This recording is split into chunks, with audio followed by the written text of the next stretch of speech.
Hello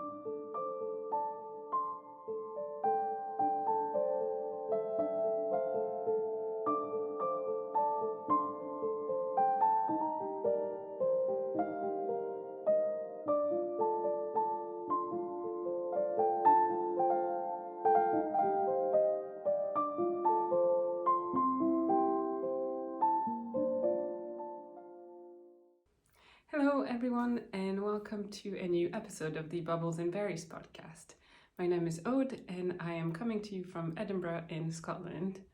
And it's been a while again. If you are a new viewer, welcome.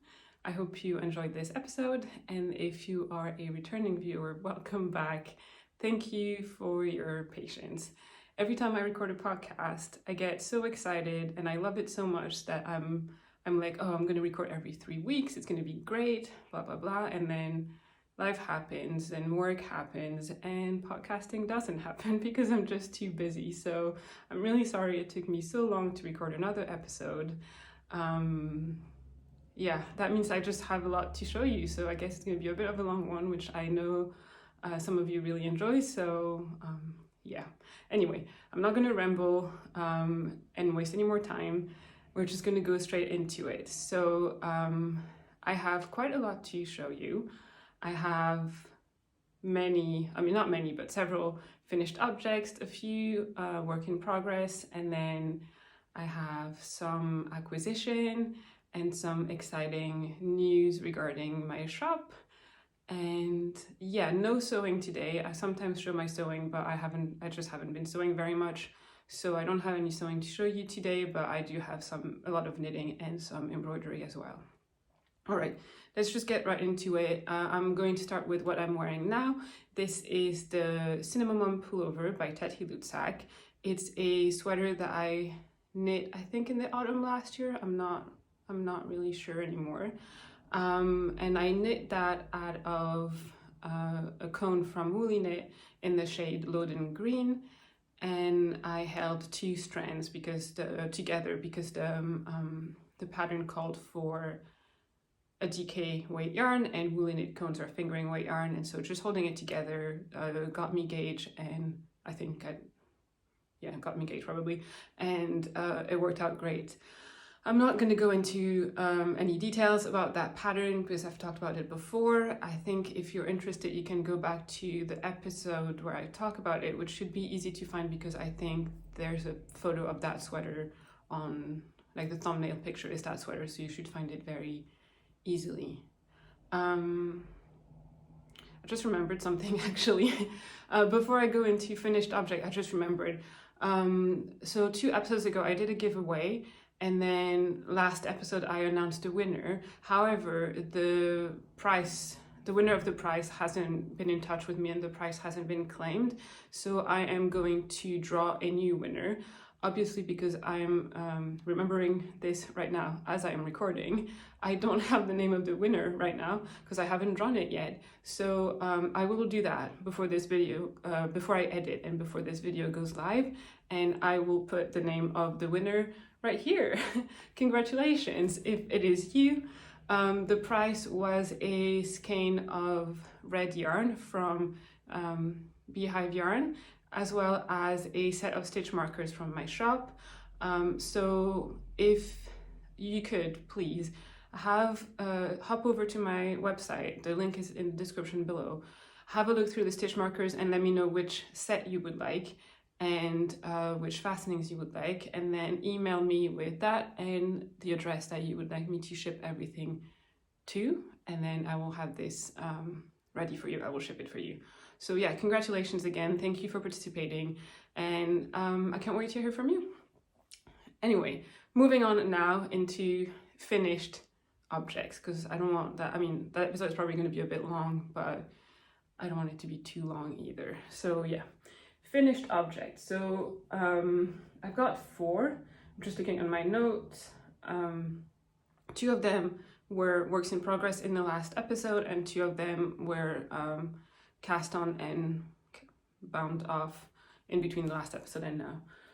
I'm going to start with one that I talked about in my previous episode, which is the Unarmoured Defense Cowl by Cat Weaver, also known as Heather and Hops, or formerly known as Heather and Hop, maybe. And this is what it looks like. I don't remember where I was. I think I was just on the neck collar thingy the last time I showed it, but so it's she calls it a cowl, but I guess in some places it's called a dicky. It's one of those like things that you put over a sweater, under a coat instead of a scarf, I guess. I don't know. This is what mine looks like. Her pattern is really, really nice, and I really enjoyed it. I think I may have mentioned it in the previous episode. I wasn't too sure about those kinds of items. They always looked a bit weird to me, but I could also see the very practical side of it. And yeah, like I'm completely convinced that those things are really great. I absolutely love it, and I'm definitely going to make more in the future. But for now, I have made this one, so by Cat Weaver. I made the smallest size. I didn't swatch. I think my gauge was okay, but I didn't swatch, and based on the measurement, I figured the smallest size would be okay, especially because the yarn that I use is 100% alpaca, and that grows a lot. If I had used a yarn that wasn't growing or not very much with blocking, I think I would have done the second size. Just so you know. I think there's 3 sizes in total. And yeah, let me show you a bit closer, if the camera will focus.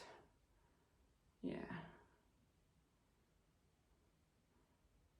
Yeah, and so the front and the back are the same, and it's really nice. That's all I have to say about it. It is really nice. I haven't worn it very much because it's been a bit too warm, but I wore it on the day that I went out to take pictures of it, and then after that, like, we went for a walk, so I just kept it on, and it was really nice. Actually, it wasn't incredibly warm that it was too warm, but it was just a great amount of warmth, and very comfortable to wear. Like, I really like having something around my neck to keep me warm, but not necessarily have the bulk of a scarf. You know what I mean? So yeah. Speaking of the yarn that I used, like I said, was 100% alpaca, and it's yarn that I bought last summer at a festival. I can't remember the name of the festival, and it comes from the Border Mill, which is, you know, as it's in the name, it's a mill in the Scottish border region of Scotland, and they spin yarn, I believe, for all sorts of people who have yarn to spin, but they also have their own yarn. And so this is the one that I use, is this. I'm going to show you the label. It's 100% alpaca, so it's, oh, there you go, the other side, their logo. Yeah, so it's called the Border Mill. This one, they have many bases. They actually have a new one, which is, I think, is 100% cheviot, which looks really nice, and I hope I can try it in the future. Sorry. So this one is called Alpaca Tweed, sorry. And yes, it's 100% alpaca, 210 meters per 100 gram. And yeah, I think they sort of sold it as more of an Aran weight, but the pattern for the cowl recommended DK weight, but then on I think the yarn that the designer used was maybe like 220 meters per 100 gram, and this is 210, so I figured it was good enough, and it worked really well for me anyway. It is very soft because it is alpaca. It is very soft. It's not itchy to me, although I think some people find alpaca itchy. I guess like everyone has different sensitivities, and yeah, for me it's completely fine, especially because, I mean, this is right on your neck, right? So yeah, for me it's completely fine, no problem. I have quite a bit left. I had 300 grams of this yarn because I was planning to do something else, and then plans changed, as they always do, and I ended up using this for the dicky, and yeah, I only use about 150 grams, so I have another 150 grams left, and I don't know what I'm gonna do with it. So I thought I had 100 grams left, and I thought I was going to make a headband, but then I found like another half skein that I'd stored in another place. So I actually have more, and maybe I can do something other than a headband to try and use it up, but we'll see. Really beautiful yarn. Hold on, I'm gonna have a drink because there's something in my throat, obviously.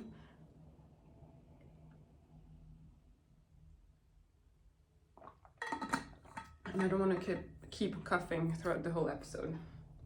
I don't remember what I was saying then. Oh yeah, I do remember now. So I bought this at a yarn festival last year, and it was sold as seconds, which sometimes mills or yarn dyers or people like that do, just to sort of sell things that isn't absolutely perfect, but that's still really great. And so that was sold as second. And when I looked at it in the skein, I couldn't really understand why. Like it just seemed just fine. But then when I wound it and started working with it, I realized that the spinning wasn't completely even, which I think maybe is the reason why they call it second. I don't think I've ever seen like a non-second skein of that yarn, so I don't know if it's supposed to be like super even, the spinning is supposed to be super even, I don't know. In any case, it didn't bother me at all, quite the contrary. I thought it was quite nice, and it didn't give me any trouble to knit or anything, so yeah, I don't know. I love it. I think you can see, let me see if you can see in some places. I think maybe you can see here, it looks like, it almost makes like a line of some sort, as if like the tension wasn't the same. The tension is fine actually, it's just like those were bits of yarn that were a bit thicker in the spinning than the rest, but honestly, I don't care. I really don't care. I really love it. So yes. Finished object number 1. Highly recommend the pattern.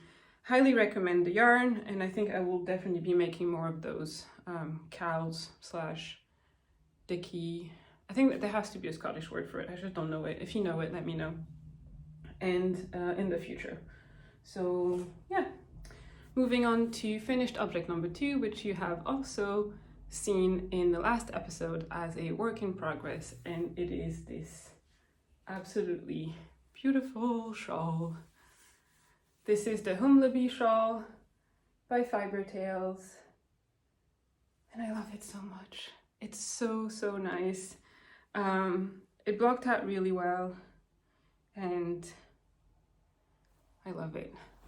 So yeah, where to start? So let's start about the pattern. So I've talked about it a bit in my previous episode, so I'm not going to repeat everything in my last episode. So I'm not going to repeat everything, but yeah, it is a triangular shawl. But what's unique about it is that you start like at the bottom. So you cast on all the stitches, like 300 or more, and then you decrease to do the shawl, which I personally really like. I am working on another shawl right now. I've got fiber in my mouth, which is constructed the usual way. So you start by casting on a few stitches and then you increase, and I'm getting to the part where it's a lot of stitches, and I really like the pattern, so I don't mind, but I also I really appreciate it in that one to start with all the stitches and then decrease, because towards the end it just goes really fast, and I found it really interesting.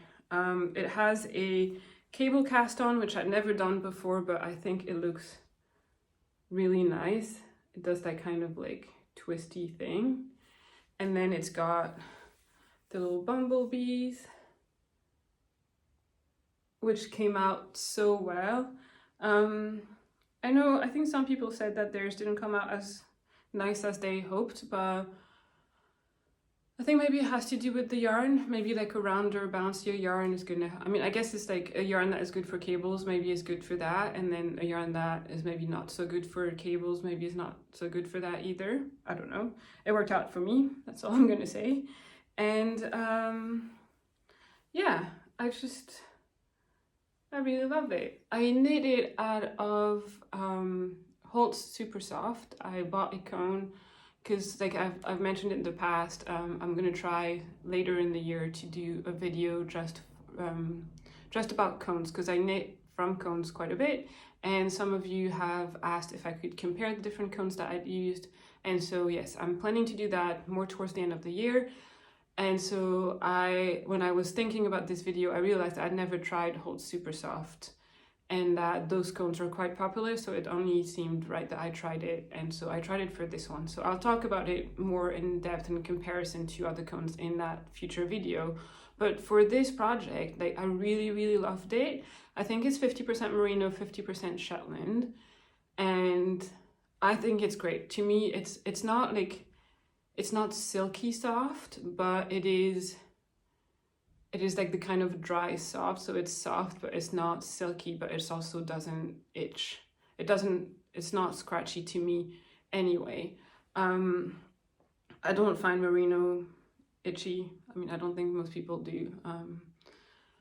I don't find Shetland itchy either. I know some people might find Shetland wool itchy, but yeah, for me it's absolutely fine to have it next to my skin. It's like, yeah, it's completely fine.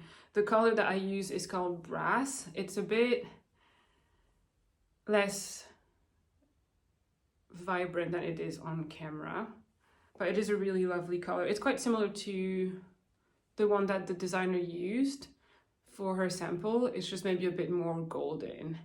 And yeah, I held it double again because the pattern called for DK and this is fingering weight, and that was no problem at all. It wasn't even a problem to make like the bees to have two yarns, two strands. That was fine.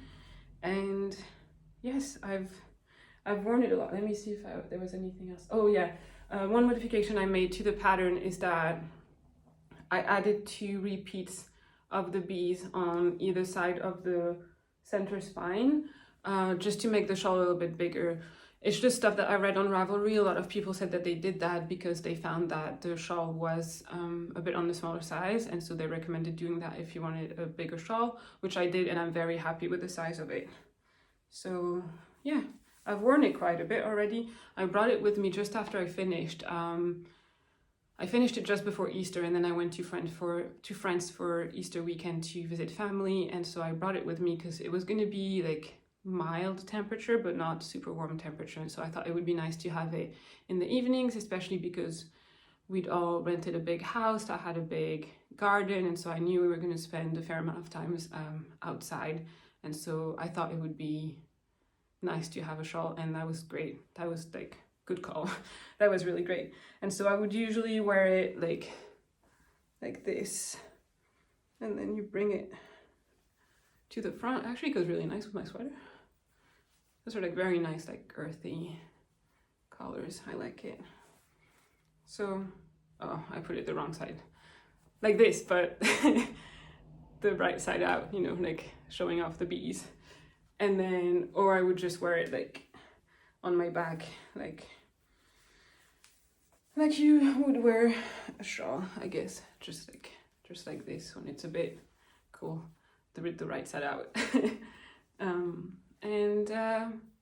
Yeah, so very happy with this. I would very highly recommend this pattern. It's beautiful, it's fun to knit. The bees, like, you might be afraid of, or like you might worry that they might be difficult, but they're really not. And there's a video tutorial on how to make them, which is really clear, so it's really great. Don't worry about it, it's really easy to knit.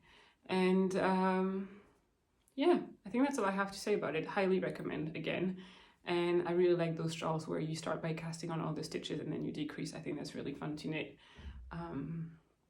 So yeah, I think I'm gonna move on to the next finished object because I don't know what else to say about this other than I love it, but I've said this 5 million times already, so I love this shawl. Highly recommend the pattern. Let's move on to the next finished object. The next finished object is a Sophie scarf. So I've already made one and I showed it in my previous episode. I'd made one out of 100 gram skein. That was the main skein for my advent calendar, and so I modified the pattern so I could use up all the yarn. And so it's a fairly narrow scarf, but a fairly long scarf. And this time I wanted to make one that was the small size on of the pattern to just be able to tie around my neck. And so this is what I made, and this is what it looks like. I'm gonna try and show, let me see. I'm gonna try and show it to you.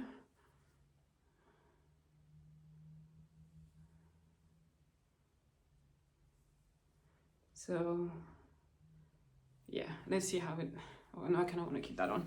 I'm not gonna put it on because I want to keep my shawl.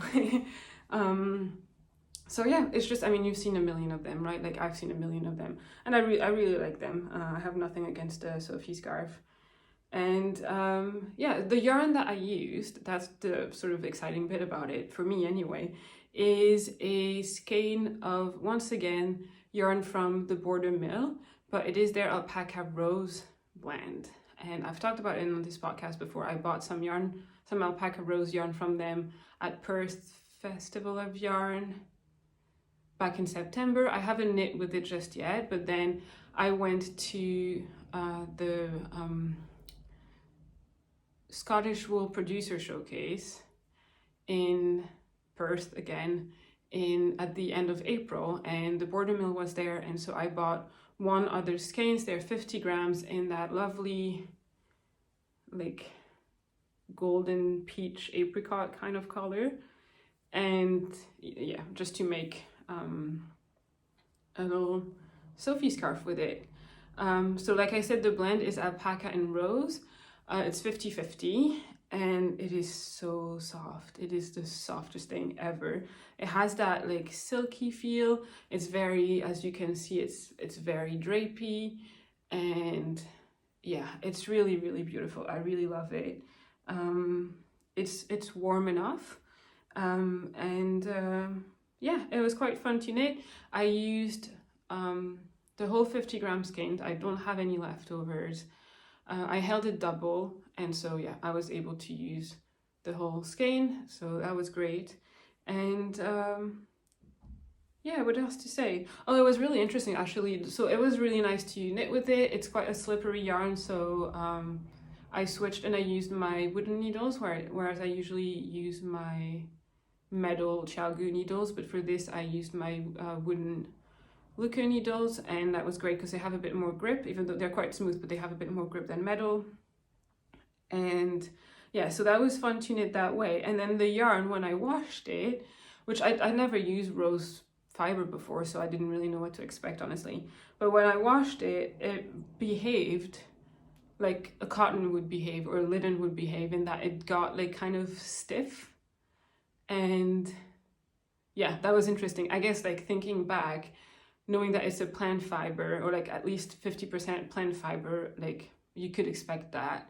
But yeah, and then it dried. It took a while to dry, like a bit of more time than if it had been just 100% wool, because again, like cotton, linen and all that do take longer to dry. Like plant fibers, I guess, take longer to dry.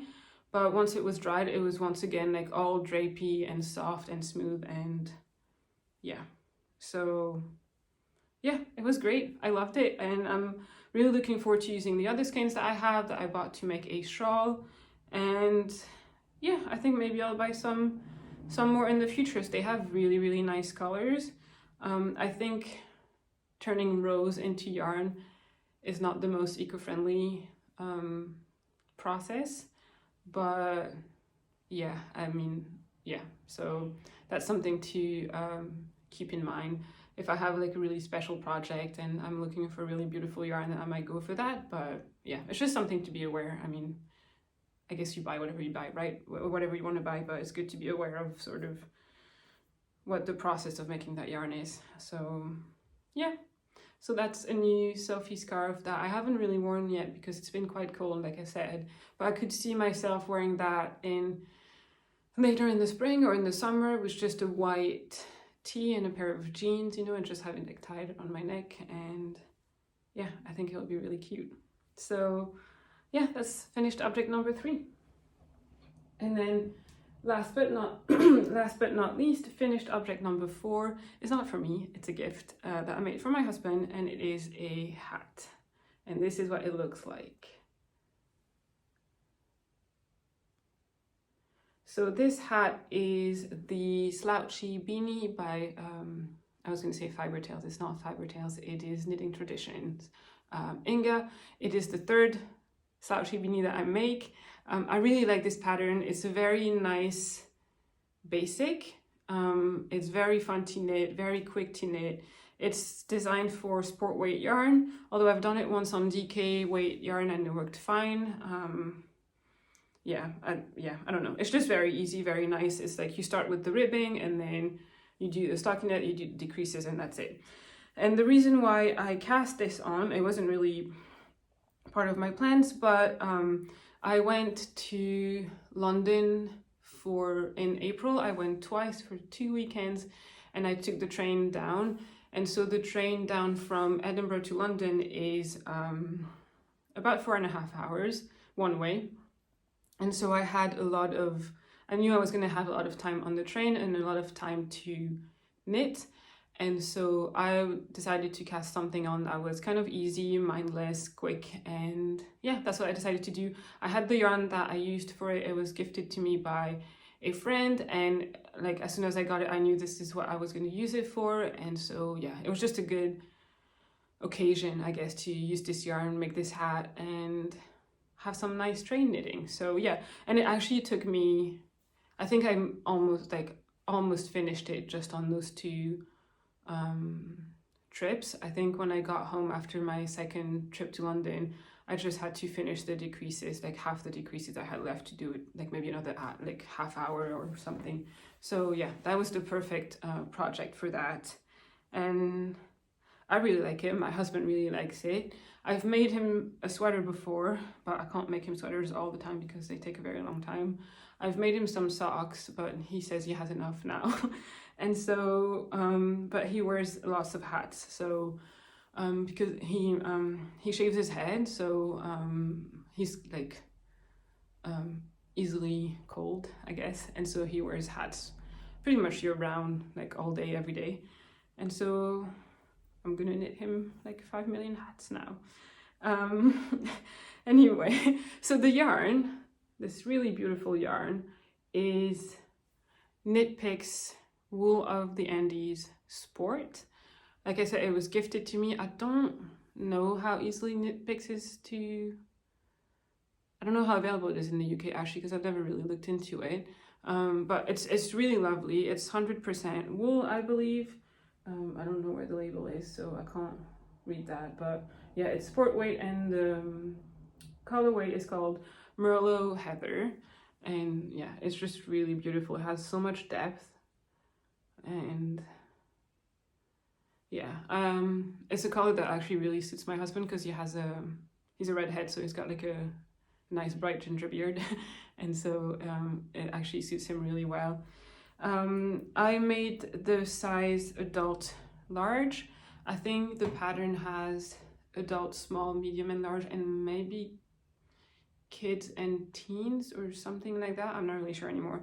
I've made the adult medium for myself and I made the adult large for my husband. It fits great. The only modification that I made is that in the pattern, the ribbing is supposed to be twisted rib, which is what I've done on my versions, but I don't know, I was a little bit lazy, so I just did regular rib, and I think it looks quite nice. The yarn is very round and bouncy, so it looks very, very even and very like quite beautiful, I think. So yes, that's my fourth and last finished object for today.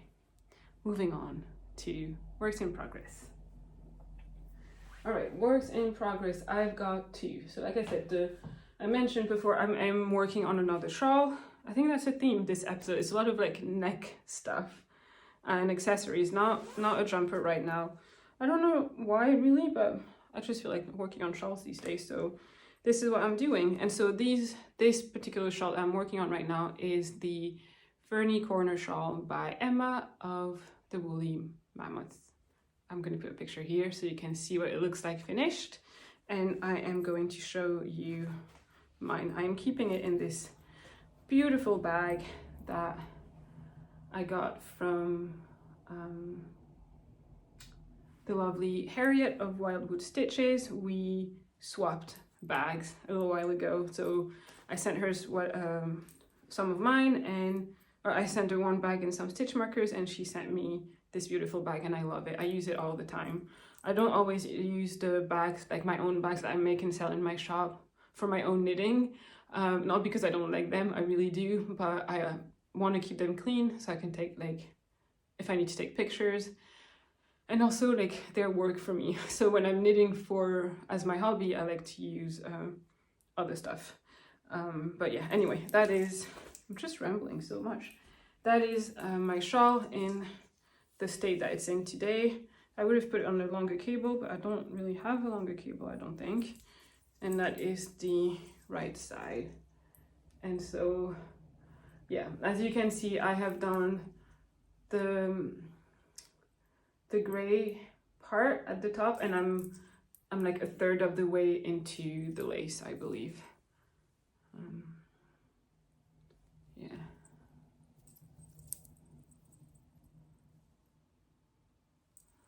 I don't know how to show you this, but I mean, you've seen the picture. I think that's the best I can do for now. I'm also using some of my stitch markers on it, which is quite fun. Like I'm using these little guys. I'm using my woodland set, and then some like leaves here. Yeah, it's fun. I like it. And yeah, it's a really nice pattern. I'm enjoying it a lot. The gray bit was really nice because it's just garter stitch, so it's very mindless. And now I'm in the lace section, which is quite nice as well. It's not difficult lace at all. I'm not the biggest lace knitter. I enjoy knitting some lace sometimes, but yeah, I wouldn't consider myself like a super skilled lace knitter. But this one is quite easy. It's quite nice. It's not mindless in that you have to keep the pattern on hand, but like when you start a row, like then you can memorize the lace section of that row, do all the repeats until the end of the row, and then you look at the pattern again when you reach the end, and you need to know what to do on the next row. So I think that's mindless enough. And yeah, I can't wait to have it done actually, because it's much lighter than the one that I'm wearing right now. It's fingering weight, but it's knit on 4.5, so it's quite airy, quite drapey, and I think it will be really nice for like the summer when it gets a bit cool in the evenings and things like that, whereas this is more of a, I would say more of like an autumn shawl. Like this is quite warm. Yeah, so the yarn that I'm using is Woolly Mammoth Fiber Co yarn, and it is I went into a big frenzy the other day and just reorganized all my yarn and scraps and things and labels, and now I don't know where I put anything, so I'm sorry I don't have the label, but it's the yarn that Emma used for her own sample. It's her BFL Gotland base. I think it's 50-50, fingering weight 360 something meters per 100 grams. It's not like the full 400 that a lot of fingering weights are, and it's really nice. So I bought it as a kit. Like when she first released a pattern, she had yarn kits up for sale on her website, which consisted of one skein of the gray, which is the undyed, and then one skein of a dyed color for the contrast bit. And so I got this kit. So hold on, because the gray is not attached, but the brown is. And this is the colors that I got. Yeah, I think they're quite nice. So like I said, this is undyed, the gray, and this is, I think she's calling this one Winter Bracken. It's a little bit less, it's a bit colder than what it shows on screen, but it is very nice. And I really like them like together. I think it's quite a nice, it's going to be a nice neutral shawl that might go with everything. So yeah, I'm really happy. I'm really enjoying the process of knitting. Like I said before, it's one of those shawls where you start with very little stitches and then you increase. So right now the rows are like quite long, but I don't mind. I really don't mind. I just like knit in front of TV in the evening, and yeah, I'm really enjoying it. So it's quite fun. So yeah, like I said, I'm a third of the way into the lace section, and then after that there's a bit more garter in the gray, and then there's a border in the brown, and that will be it. I can't wait to see how it blocks, because I don't know, it looks a bit small for now, I guess, but like it really stretches out quite a bit. It's going to be quite drapey, so yeah, I'm really excited. I really like it a lot, and I'm really glad I was able to get this yarn and work on this project, because I really like Emma's yarn, and I've been wanting to buy some for a long time, but I just didn't really know like what I would do with it. It's only recently that I've started to really look into no nylon sock, so I might buy some sock yarn in the future, but yeah, I felt like this kit and this shawl was the perfect occasion for me to get some other yarn and try it out, and it's beautiful, and it's quite soft actually. I think BFL is fairly soft, Gotland as well, so I can't wait to see how it behaves in the wash and after blocking, if it softens even more. Can't wait to see how it feels on the skin when I wear it. And yes, I didn't swatch. I don't usually swatch for shawls. It might come back to bite me in the bum later, because Emma says that for her sample she used pretty much all of the gray yarn. Like she had like 2 or 3 grams left, and so I just hope I don't run out. I think my gauge is okay, but I just hope I don't run out of yarn, but I'll just keep an eye on it. I don't think I will, because I have all this left, and not a lot of knitting left to do with this, even though they're long rows. So I'll see. I think like towards the end of the next gray section, if I feel like I might run out, I'll just like weigh the yarn after each row and maybe just not do the last row or the last pair of rows or something, and make that section a bit shorter. I don't think it would be a big deal, so we'll see, but I feel pretty confident right now that I will have enough, but I will keep you posted in the next episode, which hopefully won't be 5 years from now. Yeah, anyway, so that is my work in progress number 1. Really enjoying it.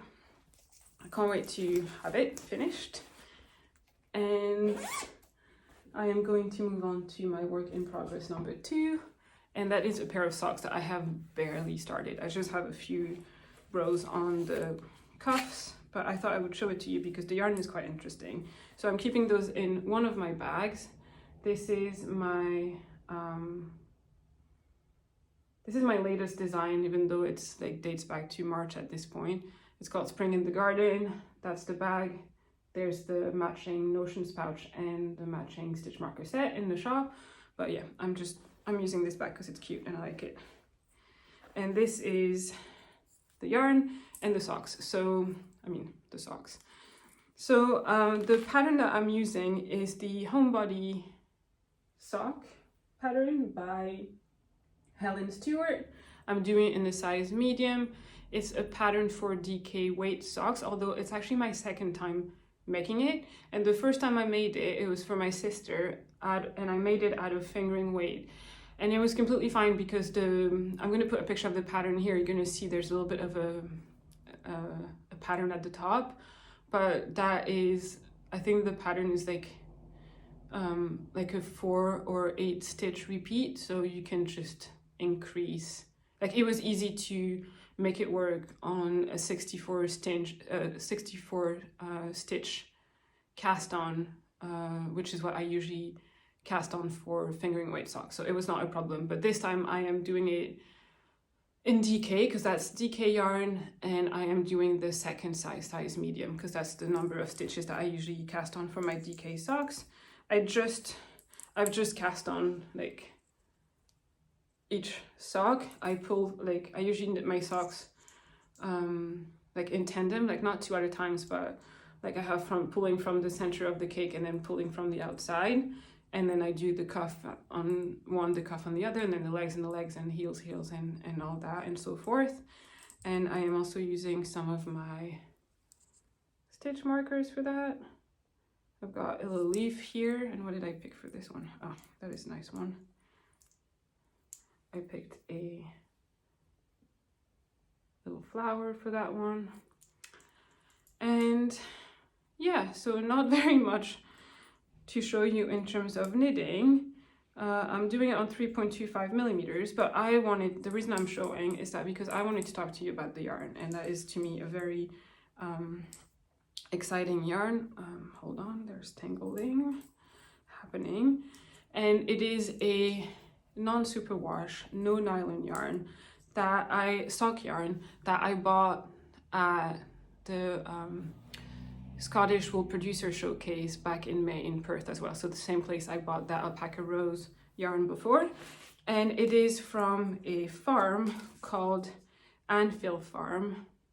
And they are based in Fife in Scotland. It's not very far from Edinburgh. Okay, there it is. Anfield Farm.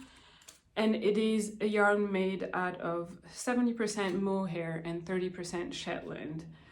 It is my first time using it, and I have to say I really like it so far. I know I haven't knit with it, and I don't know how I haven't knit a lot with it, and I don't know how it's gonna wear. But I think I'm enjoying it so far, and I think it actually doesn't wear too bad because I believe Caroline of Caroline Knits has used it, and she's talked about it in her podcast, and I think she was quite happy with it. So I'm excited for that. I got their DK one in the shade Natural. I think it's the undyed.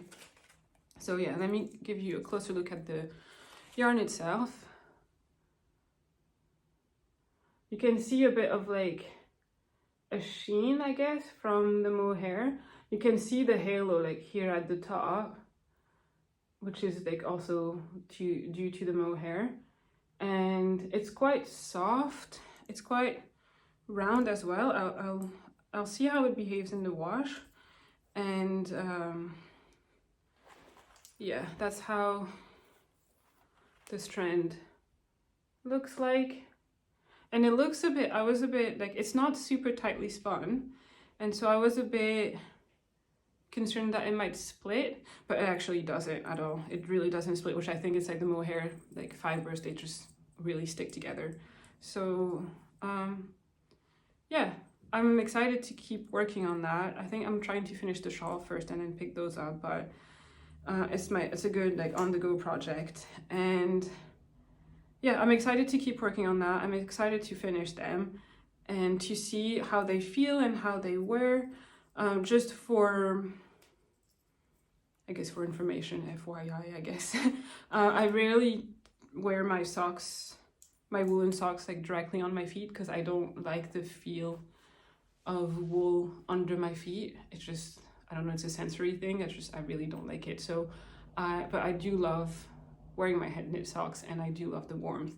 And so I usually wear a pair of like regular socks, like cotton socks from the shops, and then I wear a pair of woolly socks on top of that. So yeah, I'm probably not going to wear those like next to skin either, although I will try just to see how itchy it is, but it's not how I would wear them in a day-to-day life. I would just wear them over cotton socks. And yeah, so I will let you know how that goes. And I'm expecting them to be warmer than my like superwash 75-25 socks, but we'll see. It's an experiment, and I'm really enjoying it. And yeah, they had a few nice colors, but I liked like the colors were nice, but they were a bit brighter than what I like. And so I decided to choose the natural. But if you want to have a look at their website, they have loads of things, and I think they ship everywhere. And they also have a really nice Instagram that you can have a look at if you're interested, where they post all sorts of like pictures and stories of their little goats and everything. And yeah, it's really cute and really fun. So that is that. Oh, I'm gonna sneeze. I think now I have mohair up my nose. But yeah, so that was finished, not finished object at all. It's not nearly finished. Work in progress number 2, and that's the last one that I have on the needles right now. I'm gonna have a little sip of water, and then we will move on to acquisitions. I have a few, not too many.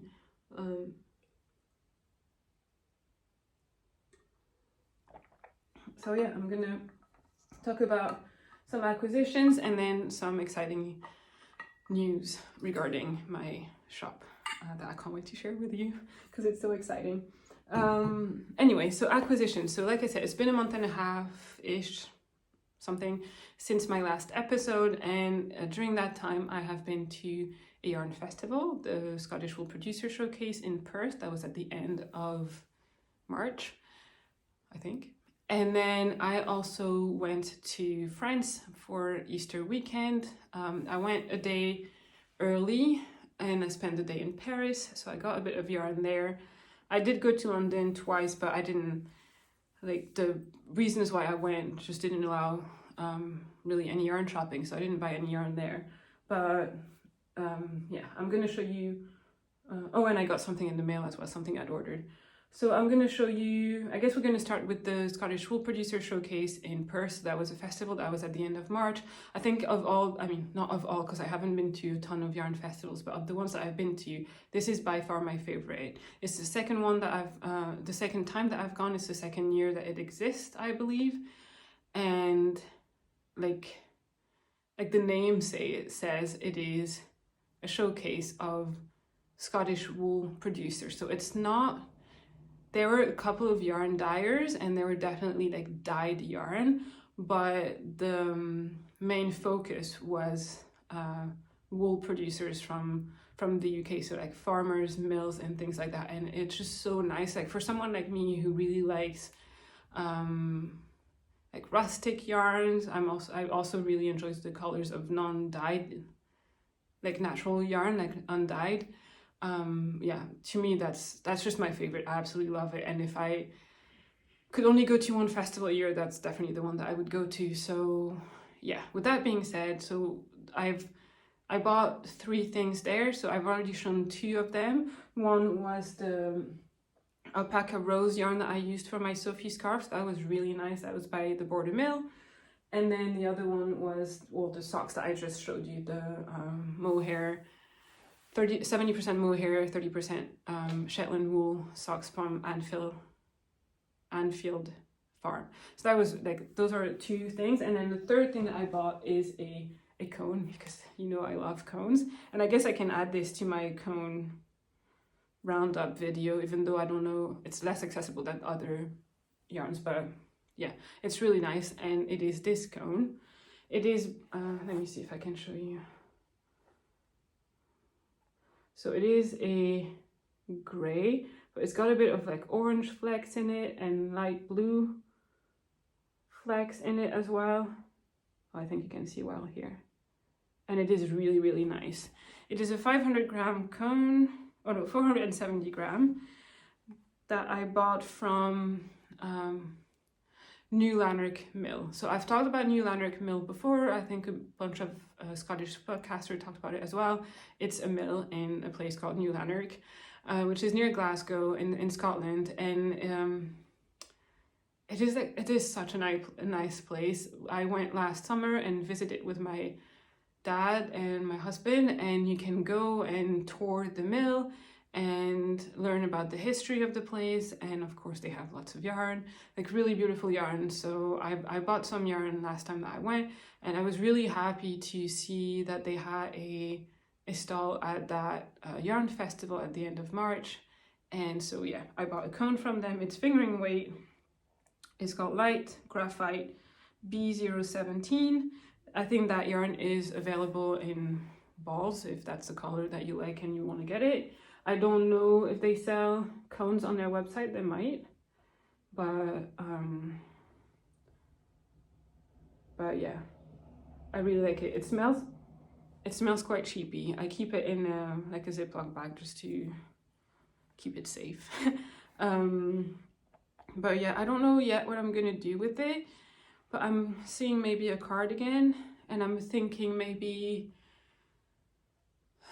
if you watch Penrose Knits, Laura of Penrose Knits, her podcast, She's also a really, really talented designer, and she's been working on this garter stitch cardigan with a very interesting construction, which I think she's called the Midland cardigan. I'm not really sure. I think she's still working on the pattern, or maybe it's gone to test knitting. I'm not really sure where it's at. I think she's planning to release it in the autumn, and I think that I might want to knit that with this if I can, if like I get gauge or something like that, or if not, I'll do another cardigan. I'm seeing something like a grandpa cardigan, like that kind of vibe, like a bit loose and maybe v-neck and oversized, and yeah, this is what I have in mind, but we'll see. I change my mind all the time, so yeah.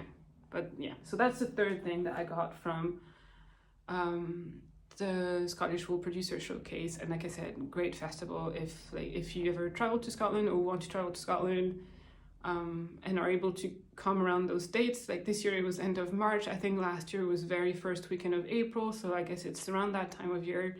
Highly recommend. By far my favorite of all the festivals, like all the festivals that I've been to. So yeah, moving on to what I bought when I was in Paris visiting my family at Easter. I went to a yarn shop called Lil Weasel. It's a really lovely shop in a really lovely little street. I don't remember if I took pictures, but if I did, I might put one here. And if there's none, this because I didn't take pictures. And yeah, they have they carry all sorts of yarns, a lot of brands that I can also find in the UK, but I was looking for a specific yarn from a mill in France, and it's a brand called Ferny, which I actually have 3 balls here, but I'm going to show you here. And yes, so it's a mill, I believe, in France, and I've never seen that yarn in the UK. I haven't really looked for it either, so it might be available somewhere, but I don't know. And this is what I buy. They have many different bases, but I got this one called Soyeuse, which means silky, and it is 30% silk and 70% wool, and it is very, very soft. And I got it in that really nice deep rust colorway that I absolutely love. And yeah, it's amazing. I love it. It's 115 meters per 50 grams, so I guess that's about a DK weight. They recommend using 4mm needles, and I got four balls. You can see the other 3 up there. So I have 200 grams of super soft, super silky DK yarn. I don't know what I'm gonna do with it. I'm thinking maybe like a small shawl of some sort, but yeah, if you have any suggestions or recommendations for something that's uses about 200 grams of DK weight yarn, and please let me know. I would love to hear. But yeah, it's so pretty. I really love that color. It's just like a deep rust. I think that's probably going to be one of the first things that I reach for when autumn comes around, because that's just such an autumnal color. So yeah, this is all I got when I was in Paris. I was being very good, or I just had limited space in my suitcase, to be honest. But yeah, so that's the second acquisition. And then the last one that I would like to show you is a book, which I'm sure you've seen in lots of places already, and it is 52 Weeks of Socks, Volume 2. I have Volume 1 on the shelf behind me. I love it. I have to say I haven't knit a ton out of it, but I just really love the book, and I kind of like just having it. And so yeah, I also wanted to get the second one because the patterns were just so nice. Let me see. I don't know if I can't really show much without revealing like pattern information, but like these I think are quite nice. I mean, all of them are nice, and I think these is like a bit different to the first one. I think there's a greater variety of socks. There's like color work and just plain socks, and there's I think intarsia as well, which I think is really interesting. I've never done intarsia, and yeah, I don't know. It's a really beautiful book. I'm really excited to have it, and yeah, I've already like earmarked a bunch of patterns to knit from it. So yeah, that is another acquisition. But yeah, if you're interested but not sure, go and have a look on Ravelry. If you have access to Ravelry, they have put all the patterns are available there just to look at. You can't buy them individually just yet. But yeah, I like it. So adding to the slightly large collection of knitting pattern books. But I think that's definitely like, even if you not a big sock knitter, or if you don't think you're gonna knit a lot of it and you're kind of hesitating whether you should buy it or not, like, it's just a beautiful book to look at. I think even just that is worth buying the book, in my opinion. So yeah, that is my last acquisition. I think we're doing good on time, actually. I hope I'm not talking too fast and I'm not forgetting everything, but as always, if you have any questions, please let me know below. But I think we're doing good. All right, moving on to shop news. So like I said before, I've got some very exciting news when it comes to the shop, and it's actually 2 bits of news, and those 2 bits of news are both collaborations that I have and will I don't know what I'm trying to say, work with other makers. And so and obviously I haven't been able to talk about it before because we had to keep it a secret until release date. But yeah, it's very exciting. So the first one, I can talk about it completely freely now because it's kind of over. It happened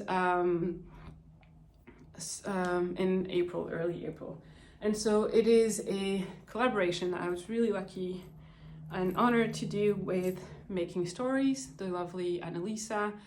You may know Making Stories because they make really, really beautiful knitting pattern magazines. I have a few on my shelf here as well, and the patterns are just so nice, and yeah, definitely worth a look. Annalisa also has a podcast, and Claire from Flossy Knits also works with Making Stories, and she also has her own podcast, and she's also a designer. So just a few people that you may know. And so Making Stories also they sell all sorts of yarns and accessories and everything, and they do every season a mystery sock box where basically you get a skein of sock yarn, stitch markers, and then a little extra surprise. And their approach to everything that they sell in their shop and everything that they do is like very like natural, non-superwash, non-nylon, non-all of that, like rustic wools.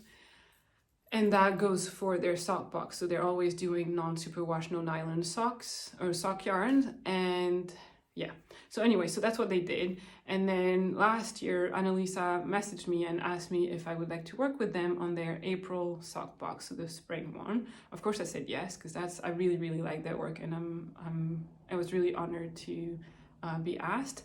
And so she asked if I could make the stitch markers, and so she'd send me some mood boards with kind of like the vibe that she was looking for. And these are the stitch markers that I designed for her. I will put a picture here because it will be easier to show, but I'm going to try and show them anyway. Let me see, can I show that? So it was 3 markers of a little like pink flowers. But yeah, once again, I'll put a picture on this side. And yeah, I'm really, really happy with those. Like the theme was sort of like spring blossoms and things like that. So I got inspired by the cherry blossoms, and yeah, so those those boxes have been sent out. Everyone who subscribed got their markers. I think Annalisa may have a couple stitch markers set on their website still, the Making Stories website, but I'm not really sure. They may have sold out by now. And she was very, very kind and sent me the other elements of that sock box, which is the skein of sock yarn, and then the little surprise, which in that case, the surprise was a little bag of seed bombs for the garden. So I'm not going to show you those because I planted them in the garden. We'll see if and when they come out, because I have no idea what kind of flowers it is. So that's exciting. But what I can show you is the yarn, and it is this beautiful pink yarn. I think you can see that it's like dyed on a base that is not just white, because there's a bit of black and gray in the fiber, and it is a beautiful color. It goes really well with the stitch markers, which I mean is the whole point, right? But yeah, let me see if I can do something. Oop. Come on. Like, I think it all goes really well together. And so the yarn partner was a Spain-based farm called El Robledal de la Santa. Terrible Spanish accent. This is their logo. And so they do a lot of yarn, including some sock yarn, non-superwash, which is this. And so theirs is made out of 50% Spanish mohair, 40% Spanish white merino, and 10% Spanish black merino, hence the bit of dark in the yarn. So yeah, very beautiful. I would highly recommend you check out that yarn if it's something that you're interested in, especially if you're in Europe, because that would be really easily accessible to you. I don't tend to buy a lot of yarn from abroad just because I like British wools and I like supporting British yarn makers, dyers and all of that, and also because of Brexit, and it's kind of a pain to order from Europe. But that is definitely a yarn maker, farmer, dyer that I would keep an eye on and may order from in the future. You know, maybe have it delivered to my family and friends and then pick it up when I visit them or something. But yeah, I don't know what I'm gonna knit. I'm gonna knit socks obviously with that. I don't know what pattern yet, but I'm really excited to give it a try. So yeah, so that was the first exciting shop news. So my partnership with Making Stories, really fun. It's really lovely to work with Annalisa. Very smooth process, just a lot of fun, really a lot of fun. And then the second very exciting news is something that I can now talk about as of the day that this video goes up. And it is, I am going to be one of the sponsors for Knitty Natty's Sock Week 2023. So you may know Natalie of Knitty Natty or the Love and Stitches podcast. She's quite a popular podcaster. She's a great podcaster. And every year for the past several years, I don't know how long, but I think for quite a while now, she hosts a knit along or make along, because I think it includes crochet as well, in July, called Sock Week. And I think the idea is that you have about a week or 10 days and you have to knit at least one sock. And so as part of this event, she has people create exclusive items. So yarn, exclusive colorways, bags. And this year she also has other things, including stitch markers. There's 2 of us, I think, making stitch markers. I'm one of those. And yeah, it's a big event, and she's grown it so well. And yeah, now she can have so many people working with her on that, and I think it's amazing.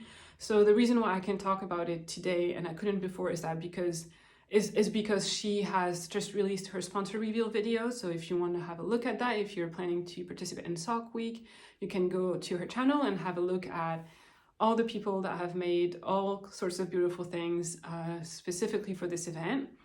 And yeah, I will show you the stitch markers that I made. So like I said, I'm one of, I think, 2 people making stitch markers. I say I think because obviously by the time, while I'm recording this, I haven't seen the sponsor reveal video. I have the list of people who are of the sponsors, but I can't remember everyone off the top of my head, but I think it's 2 of us making stitch markers. And what is nice as well is that she's got sponsors from all over the world. So it's not just US based makers, which means that if you're in Europe, you can maybe buy from a European sponsor, which makes it easier for shipping. Basically, it's just to make it easier for shipping and more accessible to everyone around the world who may want to participate. And so the stitch markers that I made, that is this. Let me see. I'll put a picture again on the side because it's kind of hard to show like this, but let me see. I guess that's okay like that. So it's 3 stitch markers. We worked together to figure out what to do, and so she asked if I could make a pink heart because that's her logo, a little shark because of Sock Week is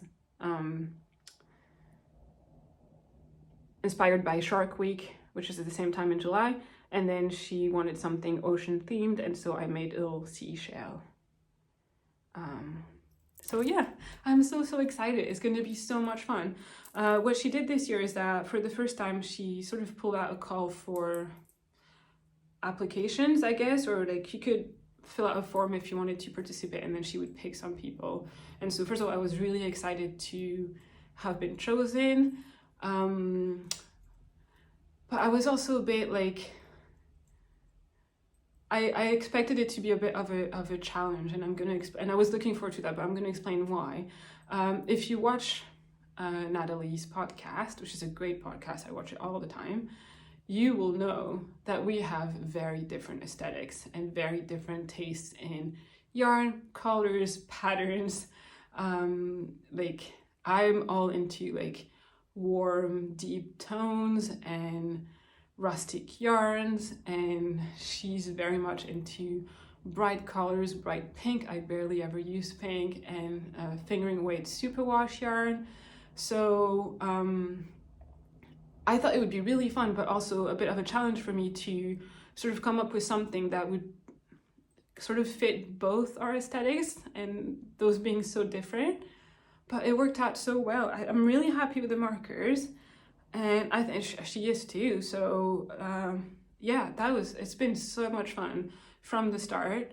The way Natalie has been working with us, like quite a few of us sponsors, so you know, that she has to like keep in touch with and all of this, and it's just been so wonderful. She's so like organized. Everything, I don't know how it's like on her end, but on my end, it's just everything has been working so smoothly.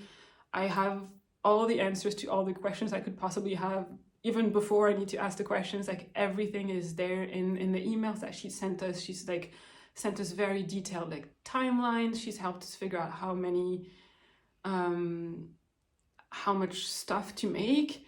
And yeah, I don't know, it's been absolutely wonderful. Like if you're a maker, and if she ever does like a call for applicants again, like she's done this year, and I would really recommend you give it a try, because the process of it is just so much fun and so smooth and so well organized. And yeah, I couldn't recommend it enough. It's been great so far, and it's not over. So yeah, so this is what I made. I made some stitch markers. There's gonna be yarns, there's gonna be bags. I think there's maybe like soap. There's, I think, notebooks maybe. I'm not entirely sure. Go and check out the sponsor reveal video, which I will also watch when it comes live. And yeah, the items are not going to be up for sale until the end of May, the 26th, I believe. So yeah, it's just that you can know what's available, you can have a browse, you can make plans for what you might want to buy if you want to participate. So yeah, they'll be available on my website on the 26th of May. Natalie's going to do all sorts of videos to like explain when and how and where and all of this. So just follow her on Instagram, on YouTube, and then you'll get all the information that you need. And if you have any questions about my particular stuff, then feel free to email me. But if it's about the event as a whole, I would recommend you just watch Natalie's podcast and Instagram, and all the information will be there. And yeah, I think that's it. So really excited. I'm so excited about this partnership, this like project together. It is, yeah, it's been a lot of fun, and it's taken me a bit of out of my comfort zone, which I quite like as well. So yeah, I'm sorry that the things are not live to buy just yet, but that's part of the fun as well. The event is in July. I have made tons, and I mean not tons, but I've made quite a few stitch markers already, so I will have quite a few ready to ship when the shop updates go live, and then I will keep making them to order up until the end of the event basically, so up until like mid-July. So yeah, hopefully there'll be plenty for everyone. And yeah, I don't know what else to say. Oh, I guess one thing is that like if you know that you're going to want to get stitch markers for Sock Week from my website when the shop update goes live, but you also know that you might want other things, like I'm going to try and stock other kinds of stitch markers, but I'm not going to have bags ready to ship because I make everything to order.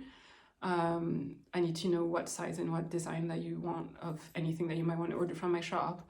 So if you know that you want to get the stitch markers and also want to get something else from my shop, then feel free to order the other stuff before, and leave me a note saying that you're also going to get the Sock Week stitch markers. That way I can prep your other stuff before the Sock Week shop update, and then ship everything, like combine orders and ship everything as soon as you're able to grab the Sock Week stitch markers.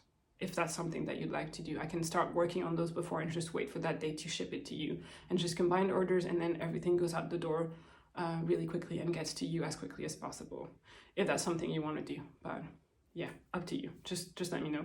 As always, if there's any questions, anything, just feel free to email me through my website, or I have an email address down below, and we can always work something out. So yeah, I think I will stop now because it's getting a bit long and I feel like I'm rambling a lot. But yeah, thank you very much for watching. Thank you very much for your patience if you've been waiting since the last episode. I will try, and I'll say that every time, and I swear I try, but things happen. I will try to record in less than a month and a half. And yeah, I was thinking actually that I might do a Q&A video in like the near future, because I don't think I've ever done one of those. So if that's something that you would be interested in, please leave your questions below. It can be like questions about knitting, the shop, like my job, like life, yeah, anything you want. So, and I'll see, I might put it up on Instagram as well. And when I have a bunch of questions, then I'll do a little Q&A episode, because I think those are kind of fun and I've never done one before. So yes, that is it for today. Once again, thank you very much for watching, and I will see you next time. Bye bye.